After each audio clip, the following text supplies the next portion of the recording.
Initialement établie à 12 900 annuellement par autobus électrique, la mesure de soutien à l'électrification par le gouvernement a été réduite à 5 000 en juin de l'an dernier. Des investissements de véhicules roulants comme ça qui doivent être supportés sur 12 ans et à la deuxième année ou troisième année de contrat, on retire les sommes qui servent à financer ces acquisitions-là. Ça n'a juste pas de bon sens. On considère que c'est un manque de considération quand même pour les transporteurs. Des négociations précédentes ont permis aux transporteurs d'allonger la durée de vie permise de leurs autobus et ne sont plus obligés d'acheter électrique. Le point de la mesure de soutien à l'électrification serait toutefois dans une impasse. On doit accélérer les communications entre nous et le gouvernement.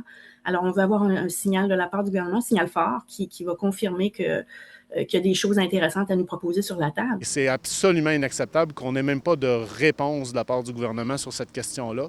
Je rappelle qu'on propose même des solutions qui, selon nous, sont tout à fait viables dans le cadre budgétaire actuel. Les transporteurs souhaitent notamment être compensés pour les pertes importantes assumées depuis un an. C'est des plans d'affaires qui ont été faits par nos entrepreneurs. Alors évidemment, cette coupure-là, depuis l'an dernier, nos transporteurs se trouvent à circuler à perte pour transporter nos enfants. La Fédération des transporteurs par autobus réclame donc des engagements du gouvernement d'ici 2 semaines pour remédier à la situation. On ne veut pas se diriger vers des bris de service, on ne veut pas se diriger vers la judiciarisation de ça, mais si dans 2 semaines on n'a pas de réponse, faut qu'on passe à une étape suivante. Donc il y aura une étape suivante. Malgré leur situation conflictuelle, les transporteurs scolaires rappellent à tous les automobilistes d'opter pour la prudence avec le retour des autobus sur nos routes.